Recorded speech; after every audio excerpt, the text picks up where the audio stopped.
여러분, 우리는 창세기를 계속해서 나누어 가고 있습니다. 여러분, 우리의 마음이 정말로 많이 더럽습니다. 예수님은 마가복음 7장 21절, 23절에서 우리의 마음 상태가 이렇다라고 말씀하십니다. 우리가 마가복음 7장 21에서 23절을 함께 읽어보도록 하겠습니다. 같이 합독하겠습니다. 속에서 곧 사람의 마음에서 나오는 것은 악한 생각, 곧 음란과 도둑질과 살인과 간음과 탐욕과 악독과 속임과 음탕과 질투와 비방과 교만과 우매함이니 이 모든 악한 것이 다 속에서 나와서 사람을 더럽게 하느니라. 예수님이 사람의 속을 이렇다라고 말씀하십니다. 우리의 속에 이러한 것들이 있는데 그게 뭐냐면 음란, 도둑질, 살인, 간음, 탐욕, 악독, 속임, 음탕, 질투, 비방, 교만, 우매함, 이러한 것들이 우리의 마음 안에 있다라고 예수님이 말씀하십니다. 여러분, 그런데 여기에 재미있는 게 있는데 예수님이 하나의 죄를 세 가지의 다른 단어로 표현하고 있는 죄가 있습니다. 여러분, 그게 뭡니까? 바로 음란, 간음, 음탕입니다. 여러분, 이 세 가지의 단어는 한 카테고리 안에 들어있습니다.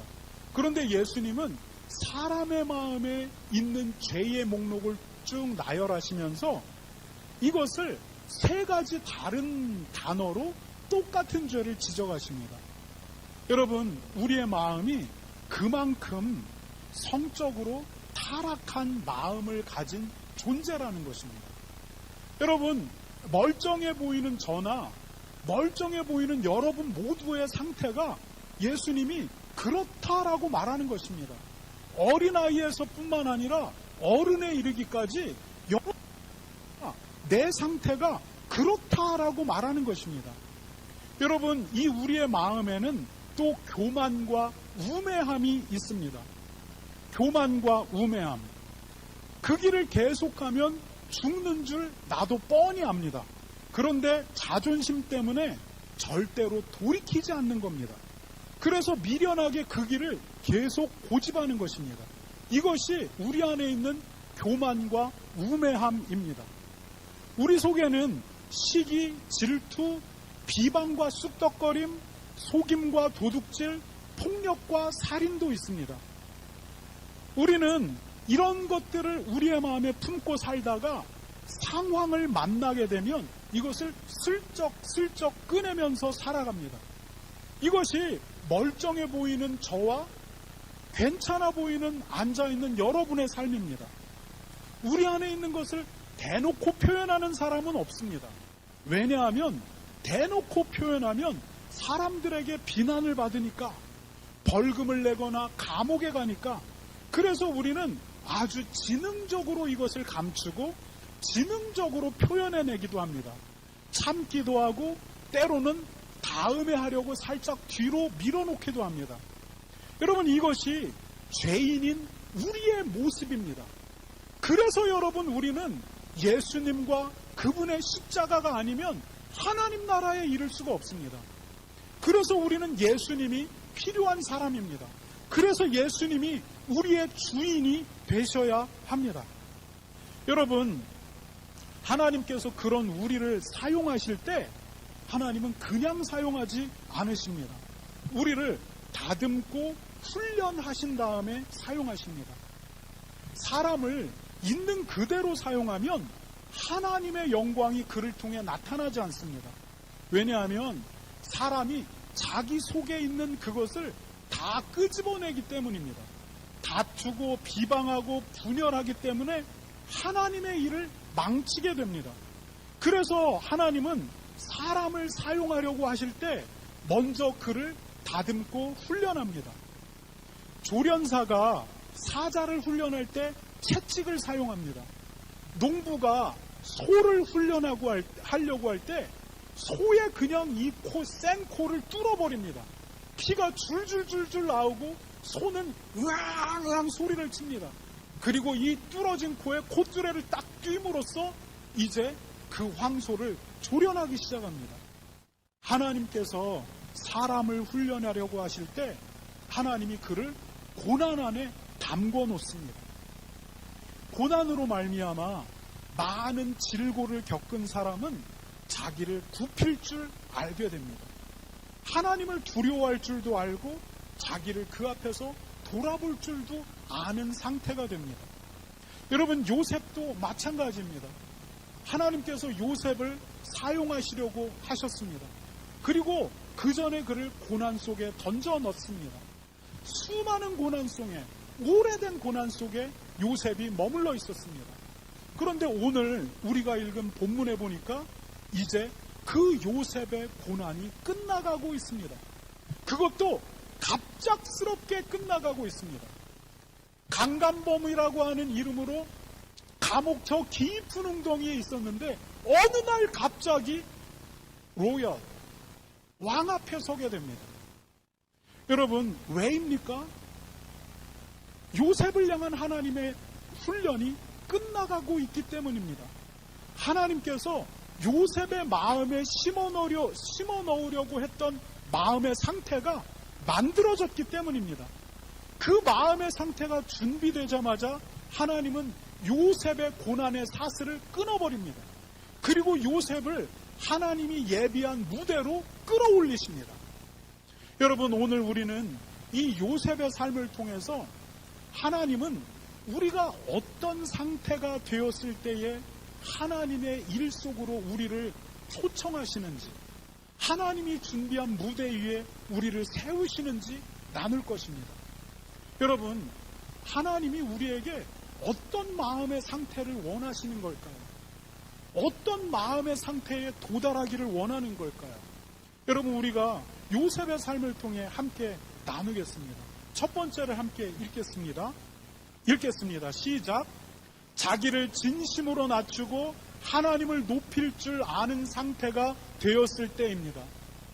하나님은 우리가 나 자신을 낮추고 하나님을 두려워할 줄 아는 상태가 되었을 때 우리를 당신의 일 가운데 초청하십니다. 이제 됐다. 들어와라. 시작하자. 이렇게 얘기하시는 겁니다. 바로왕이 꿈을 꾸었는데 아무도 그 꿈을 해석하지 못했습니다. 그때 옆에 있던 술관원이 2년 전에 감옥에서 만났던 요셉을 떠올리게 됩니다. 그리고 왕에게 요셉에 대해서 이야기합니다. 그러자 왕이 요셉을 당장 데려와 보라고 얘기합니다. 그리고 요셉이 감옥의 죄수의 모습에서 수염을 깎고 얼굴을 씻고 왕실에서 주는 의복을 갖추고 갑자기 감옥에서 왕 앞에 서게 됩니다. 그리고 바로가 요셉에게 이렇게 말합니다. 우리가 15절을 함께 읽겠습니다. 시작. 바로가 요셉에게 이르되 내가 한 꿈을 꾸었으나 그것을 해석하는 자가 없더니 들은즉 너는 꿈을 들으면 능히 푼다 하더라. 왕이 요셉에게 말합니다. 요셉아, 너가 꿈을 해석하는 지혜가 있다면서, 너에게 꿈을 이야기하면 네가 능히 그 꿈을 풀어낸다면서, 그리고 그 꿈이 그냥 허황된 게 아니라 사실에 입각한다면서. 그러자 요셉이 16절에서 이렇게 대답합니다. 우리가 16절을 읽겠습니다. 시작. 요셉이 바로에게 대답하여 이르되 내가 아니라 하나님께서 바로에게 편안한 대답을 하시리이다. 여러분, 요셉이 대답합니다. 꿈을 해석하는 것은 내가 아니라 하나님입니다. 하나님이 나에게 이 꿈을 해석하게 하시니까 내가 해석하는 것이지, 하나님이 이 해석을 주지 않으면 나는 꿈을 해석할 수가 없습니다. 여러분, 요셉이 자기가 가지고 있는 이 능력 안에서 자기를 낮추고 하나님을 높이는 겁니다. 여러분, 우리는 우리의 능력을 극대화합니다. 내가 돈을 벌어서 이 일을 할 수 있다라고 말하고, 내가 똑똑하니까 이 일을 할 수 있다라고 얘기합니다. 내 성격이 좋으니까 내게 사람이 모인다라고 말합니다. 여러분, 그런데 하나님 앞에 다스려진 사람은 뭐라고 얘기하냐면 하나님이 나에게 돈을 주셨다라고 얘기합니다.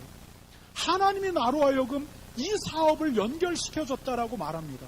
하나님이 지금도 손님을 보내고 있다라고 말합니다. 하나님이 이 모든 것들을 딱 멈추는 순간 모든 것들이 멈추게 됩니다. 그렇기 때문에 나는 나를 자랑할 수가 없습니다. 그렇기 때문에 나는 하나님 앞에서 계속 나를 돌아보게 되고 두려움으로 하나님 앞에 나를 점검하게 됩니다. 여러분, 이것이 하나님 앞에 다스려진 사람의 고백입니다. 만약에 이 상태가 되지 않은 사람이 하나님의 일을 하게 되면 하나님의 영광이 아니라 자기의 영광을 구하게 됩니다. 자기의 영광을 구하게 되면 나타나는 것이 무엇이냐면 시기와 질투, 그리고 마침내 분열이 일어납니다. 하나님은 우리가 자기를 낮출 줄 아는 상태, 하나님을 두려워하며 하나님을 경외할 줄 아는 상태가 되었을 때 우리를 당신의 일 안으로 초청하신다는 것입니다. 그런데 여러분, 우리가 이 상태가 되기 위해서는 우리가 결심한다고 우리의 마음의 상태가 이 상태가 되는 게 아닙니다. 내일부터 겸손해야지. 그런다라고 해서 겸손해지지 않습니다. 내일부터 하나님의 영광을 구해야지. 나는 사라져야지. 다짐한다고 되지 않습니다.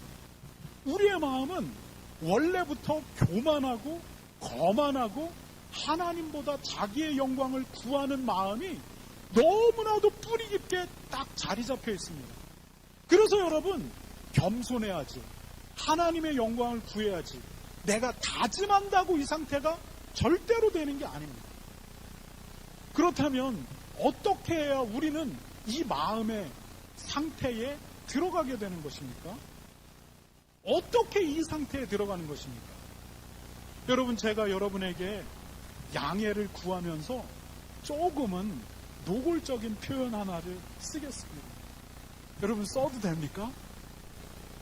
네? 네? 우리 정미자매 뭐라고요? 네, 이 노골적인 표현을 써도 됩니까? 목사님이 주일 설교에 제가 여러분이 허락하셨다 생각하고 쓰겠습니다. 여러분, 우리가 어떻게 되면 이 상태에 들어가게 되냐면 쥐 터지면 이 상태에 들어가게 됩니다. 시골에서 어른들이 버릇없는 아이들을 보면서 저거 한번 쥐 터져야 한다 이렇게 얘기하셨던 게 기억이 납니다. 그래야 버릇이 고쳐진다는 겁니다. 여러분, 우리가 하나님 앞에 쥐 터지면 이 상태에 자연스럽게 들어가게 됩니다. 쥐 터지다가 보면 우리의 마음에 겸손과 자기를 부인하는 마음이 서서히 심겨집니다. 경솔함이 사라지고 하나님 앞에서 두려움으로 자기를 돌아보는 신중함이 생깁니다. 여러분, 쥐 터지는데 왜 이런 상태가 생기는 겁니까? 왜냐하면 쥐 터지는 게 아픈 겁니다. 그 강도가 세면 셀수록, 그래서 그 강도에 대한 기억이 우리 속에 강력하게 들어오면 들어올수록 내가 어떤 상황 앞에 딱 서면 안 되지. 나 다시는 쥐 터지고 싶지 않아. 그게 얼마나 아픈 상황인데. 그래서 나를 돌아봅니다. 나를 낮춥니다. 겸손해집니다. 그리고 하나님 앞에 나를 맞추게 됩니다. 하나님이 우리를 이 상태로 만들려고 우리에게 인생 채찍과 사람 막대기를 동원해서 우리를 담금질하는 겁니다. 쇳덩이를 담금질할 때 어떻게 합니까? 시뻘겋게 담글었다가 불 속에 치식 넣었다가 다시 달궜다가 다시 물 속에 넣었다가 정신을 못 차리게 하는 겁니다.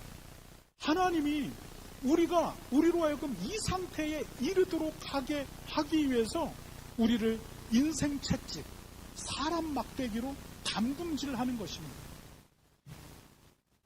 근본적으로 죄에 깊이 뿌리들여져 있는 우리가 결심한다고 이 상태에 도달하지 않기 때문에 하나님이 우리의 생각 속에 하나님을 경외하는 마음, 조심하는 마음, 자기를 굽히는 마음을 고난 속에 각인시키는 것입니다.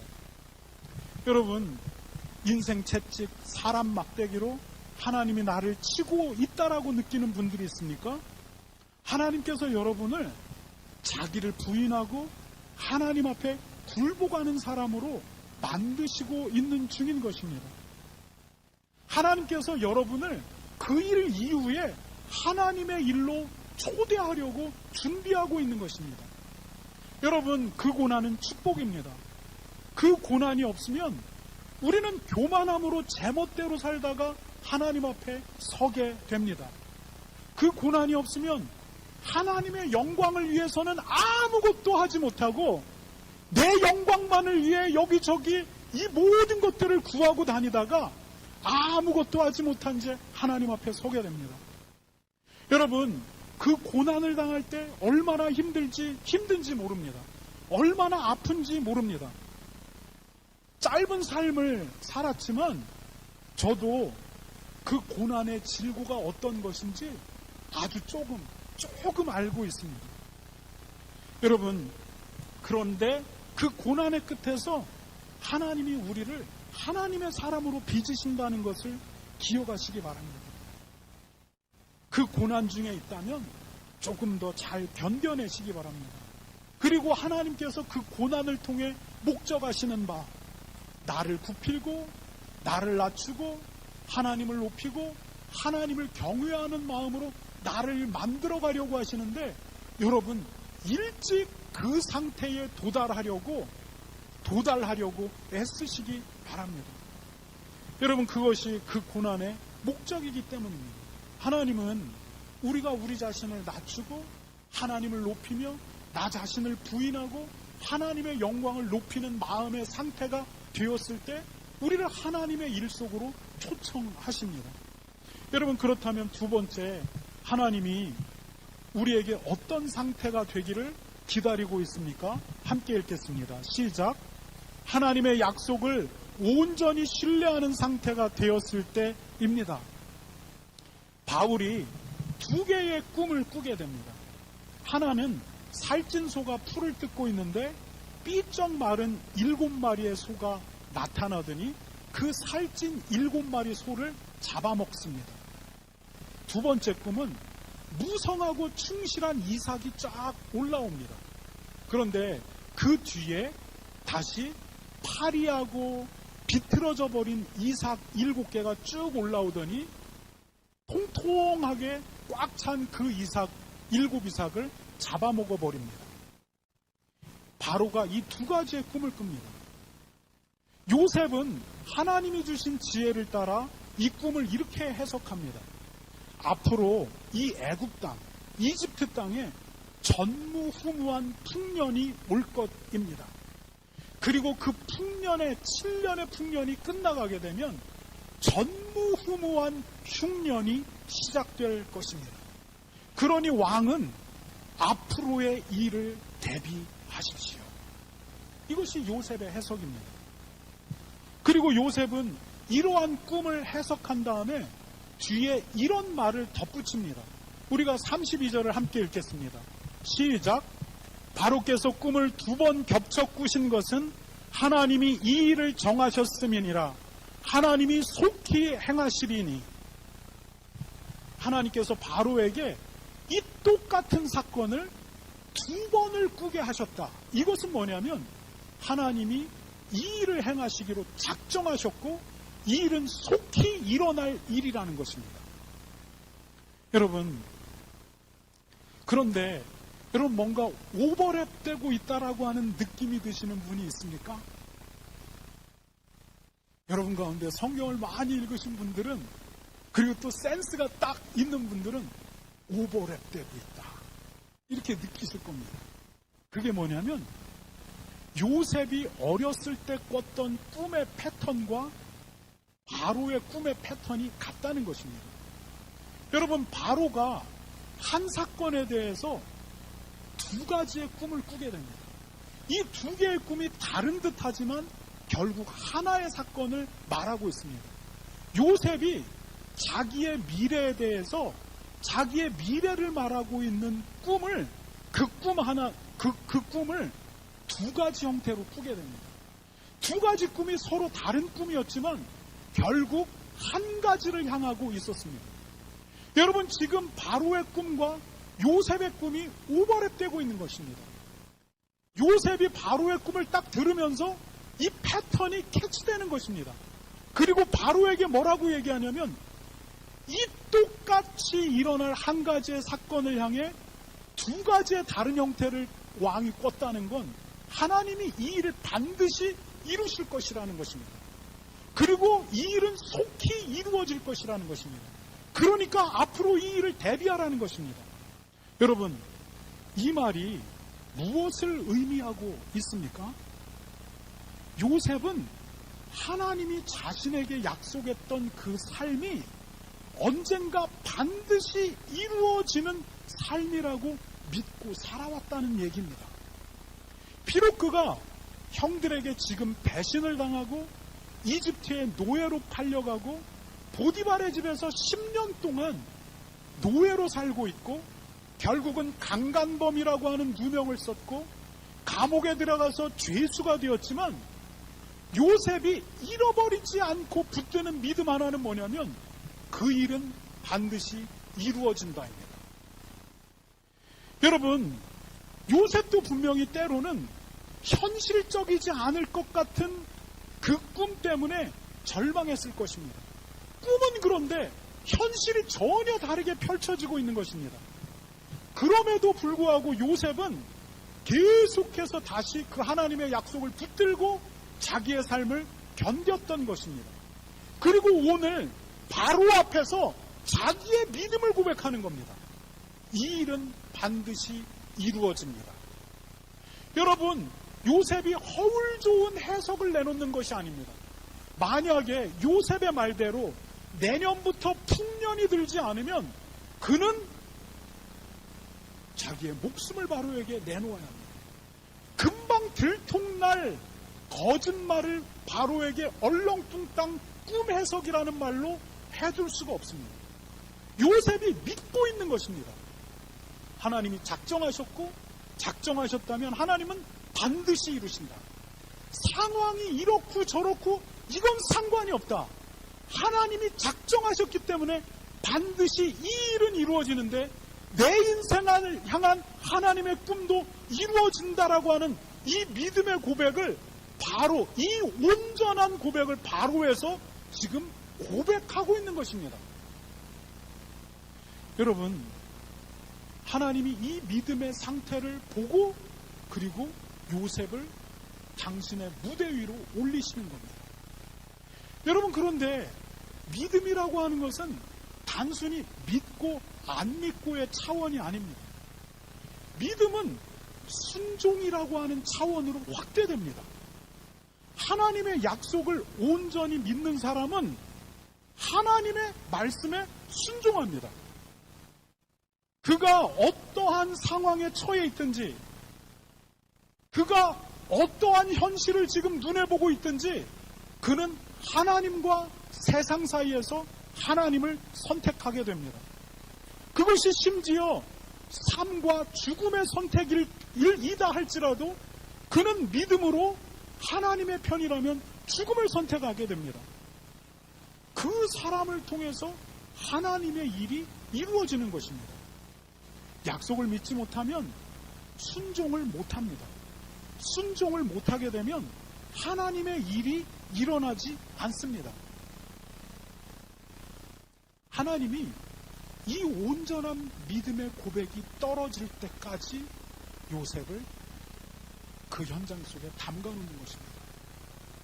그리고 자기의 목숨을 걸어야 할 그 상황 앞에서 이 온전한 믿음을 고백하는 겁니다. 그리고 하나님이 그를 그분의 미래로 일으켜 세우시는 것입니다. 여러분, 하나님께서 이스라엘 백성들에게 가나안 땅을 준다고 약속했습니다. 그리고 이스라엘 백성들은 내가 믿고 있다라고 생각했습니다. 그러나 정작 하나님이 가데스바네아에서 가나안 땅 앞에 딱 세우고 들어갈 수 있니 없니라고 물을 때 그들이 이렇게 얘기합니다. 못 들어갑니다. 왜 못 들어가니? 우리에게는 군대도 없고 무기도 변변치 않은데 저 사람들은 철병거를 가지고 있습니다. 지금으로 얘기하면 우리는 지금 옛날 독일이 만들었던 타이거 탱크 쓰고 있는데 저 사람은 미국이 만든 에브라임 전차 쓰고 있는데 이게 게임이 됩니까? 그래서 못 들어갑니다. 그 사람들의 신장을 봤습니까? 그 사람들의 신장은 어마어마합니다. 그 사람들은 거인의 자손들입니다. 그 사람들과 무기도 변변한 무기도 없이 이제 맞서는 것, 이게 가능하다고 생각합니까? 가능하지 않습니다. 여러분, 정작 그 앞에 서서 하나님이 준다고 약속했는데, 그래서 그들이 믿는다라고 생각했는데 그 앞에서 이제 다른 선택을 하는 것입니다. 믿지 않는 것입니다. 그리고 순종하지 않는 것입니다. 하나님이 그들을 포기합니까? 아닙니다. 다시 담금질 시작, 이렇게 합니다. 다시 담금질 시작하자 하고 광야로 40년 다시 돌게 합니다. 그래서 다시 달궜다가 식혔다가 달궜다가 식혔다가 정신을 못 차리게 만듭니다. 그리고 하나님이 다시 가데스 바네아의 가나안 땅 앞에 세웁니다. 야, 이제 들어가겠니? 못 들어가겠니? 내가 너희들 줄 건데. 그때 이스라엘 백성이 들어갑니다! 이렇게 얘기하는 겁니다. 자기의 생각을 부인하는 겁니다. 그리고 하나님을 붙드는 겁니다. 여러분, 이게 믿음입니다. 그때 이스라엘이 어떤 일을 행합니까? 가나안으로 들어가는 그때에는 모맥을 거두는 시기라 요단강에 홍수가 일어나서 물이 넘쳐 흐르는 때다. 그런데 하나님이 이스라엘 백성들에게 저 물길 안으로 몸을 담가라 말씀하시니까 어떻게 담가요? 믿는데 그거는 못하겠습니다. 이렇게 하지 않고 그들이 범람하는 요단강에 몸을 담급니다. 그리고 그들 안에 말할 수 없는 놀라운 역사들이 급작스럽게 일어나기 시작합니다. 하나님이 이스라엘을 그 상태가 되기까지 담갔다 뺐다 담갔다 뺐다 하시는 것입니다. 하나님이 그 상태가 되기까지 요셉을 고난 안에 두신 것입니다. 하나님이 우리를 사용하시려고 하실 때 우리에게 온전한 믿음이 고백될 때까지 하나님이 우리를 훈련하신다는 겁니다. 그리고 그 고백이 터져 나올 때 하나님이 이제 내 일을 시작하자 초청하신다는 것입니다. 여러분, 이 상태에 이르시기 바랍니다. 하나님의 약속을 온전히 믿는 상태에 이르시기 바랍니다. 그리고 그 믿음 안에서 순종하는 상태가 되시기 바랍니다. 그래서 하나님이 둘 가운데 하나를 선택하라고 할 때 하나님 앞에 믿음을 선택한다라고 하는 것을 보여주시기 바랍니다. 그러면 하나님이 이제 내 무대로 올라가자 말씀하신다는 것입니다. 요셉이 그 상태에 이른 것입니다. 여러분, 마지막으로 하나님이 우리가 어떤 상태에 있을 때 우리를 하나님의 일에 초청하십니까? 마지막 함께 읽겠습니다. 시작. 하나님의 일이 보이기 시작할 때입니다. 요셉은 바로의 꿈을 해석합니다. 앞으로 7년 풍년이 있을 것입니다. 그리고 앞으로 7년 흉년이 있을 것입니다. 여러분, 어떤 일이 일어날지만 얘기하는 게 아닙니다. 그 다음에 요셉은 그것을 어떻게 대비해야 하는지 구체적으로 제안합니다.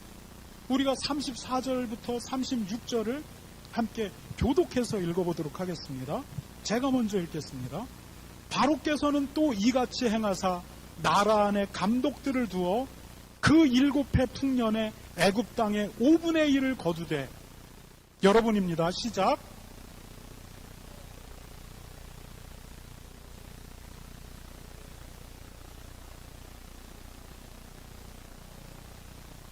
함께 읽겠습니다. 시작.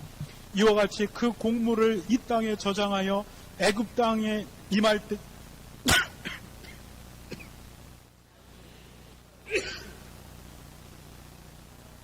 아멘.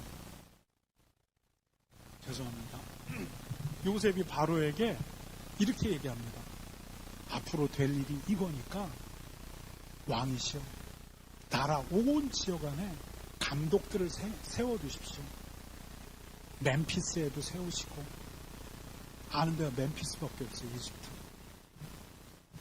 예수님 바로 전에 알렉산드리아도 세우시고, 남이집트, 북이집트에도 감독을 세우시고, 각 도시마다 감독을 다 세우십시오. 그리고 풍년이 왔을 때 어떻게 하냐면 애굽이 걷어들인 곡식 가운데 20% 세금으로 걷어들이십시오. 풍년이기 때문에 이거 걷어들여도 문제되지 않습니다. 그 정도로 넉넉할 겁니다. 20% 걷어들이고, 그리고 이것을 어디에다 쌓아놓냐면 각 도시마다 창고를 세우십시오. 그리고 이 창고에 이 곡식 매해 20%를 걷어들인 이 식량을 모든 창고에 다 채워놓으십시오. 그리고 7년이 되면 풍년이 딱 끝나기 시작할 겁니다. 그리고 흉년이 바로 시작될 겁니다. 그때부터 온 지중해와 근동에 있는 모든 나라가 죽겠다고 아우성을 칠 겁니다. 그러나 이집트는 살아남게 될 것입니다. 그때 모두가 7년의 기근을 경험하는 그때가 어쩌면 이집트에게 기회가 될 수 있습니다. 양식을 구하러 오는 사람들에게 높은 값을 받고 이 양식을 파십시오. 그래서 왕의 왕권을 더욱 강하게 하십시오. 그때 이집트에게 이 위기는 위기가 아니라 기회가 될 것입니다. 여러분, 요셉이 아주 구체적인 일들을 제시하고, 그리고 왕에게 비전까지 제시합니다. 여러분, 그러자 왕이 뭐라고 얘기합니까? 네가 해라, 이렇게 얘기합니다. 그 일이 보이는 네가 이 나라의 국무총리가 되라. 그래서 그 일이 보이는 네가 그 일을 행해라.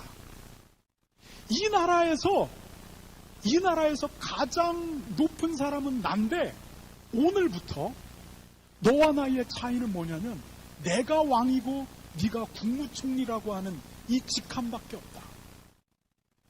그리고 요셉에게 인장 반지를 빼서 그의 손에 끼워줍니다. 이 말이 뭡니까? 왕의 결제 서류에 네가 다 결제해라, 이겁니다. 그리고 요셉에게 버금 수레를 꺼내오라고 얘기합니다.